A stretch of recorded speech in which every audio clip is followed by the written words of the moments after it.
बहुत समय पहले की बात है। हिमालय के एक घने जंगल में एक तपस्वी कन्या तप कर रही थी। ये कन्या कोई साधारण नहीं, बल्कि स्वयं देवी पार्वती का अवतार थी। उनका नाम ब्रह्मचारिणी था। वे अपनी भक्ति और तपस्या के बल पर भगवान शिव को पति रूप में प्राप्त करना चाहती थी। बचपन से ही ब्रह्मचारिणी ने संयम और साधना का मार्ग अपनाया। जब वे युवा हुई तो उन्होंने कठोर तपस्या का संकल्प लिया। उन्होंने कठोर उपवास किए और कई वर्षों तक केवल पेड़ों के पत्ते खाकर जीवन यापन किया। कुछ समय बाद उन्होंने पत्तों का भी त्याग कर दिया और निर्जल तपस्या करने लगी। ये तपस्या इतनी कठिन थी कि स्वर्ग के देवता भी आश्चर्यचकित हो गए। उनकी तपस्या से प्रकृति भी प्रभावित हुई, पेड़ पौधे सूखने लगे और जीव जंतु भी विचलित हो गए। देवी ब्रह्मचारिणी के इस कठिन तप से भगवान शिव प्रसन्न हो गए। उन्होंने प्रकट होकर देवी से वरदान मांगने के लिए कहा। माता ब्रह्मचारिणी ने केवल यही वरदान मांगा कि भगवान शिव ही उनके पति बने। भगवान शिव ने उनकी भक्ति और तपस्या से प्रसन्न होकर उन्हें आशीर्वाद दिया और कहा कि शीघ्र ही वे उनके साथ विवाह करेंगे। इस प्रकार माता ब्रह्मचारिणी की तपस्या और भगवान शिव की कृपा से उनका मिलन हुआ।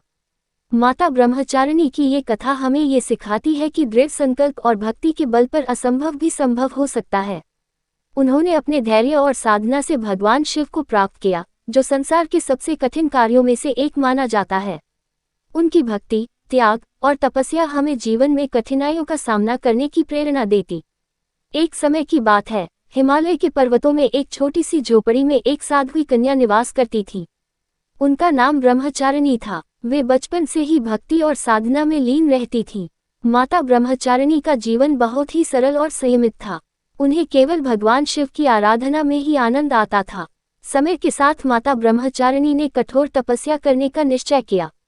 उन्होंने कठोर व्रत धारण किए और कई वर्षों तक केवल जड़ी बूटियों और फलों का सेवन किया। उनकी तपस्या से संपूर्ण संसार प्रभावित होने लगा।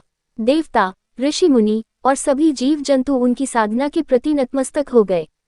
उनकी तपस्या इतनी महान थी कि स्वयं भगवान विष्णु भी उनकी भक्ति से प्रसन्न हो गए।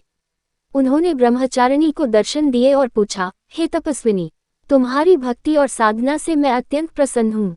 तुम्हें जो भी वरदान चाहिए मांग लो। माता ब्रह्मचारिणी ने सिर झुकाकर कहा, हे भगवान, मुझे कोई व्यक्तिगत वरदान नहीं चाहिए। मैं केवल चाहती हूँ कि सभी प्राणियों को उनके कर्मों के अनुसार उचित फल प्राप्त हो और उन्हें सत्य के मार्ग पर चलने की प्रेरणा मिले। भगवान विष्णु उनकी इस विनम्रता और परोपकार की भावना से बहुत प्रसन्न हुए। उन्होंने आशीर्वाद दिया कि माता ब्रह्मचारिणी का नाम युगों युगों तक पूजा जाएगा और जो भी भक्त सच्चे हृदय से उनकी पूजा करेगा, उसे अपने जीवन में सफलता और शांति प्राप्त होगी।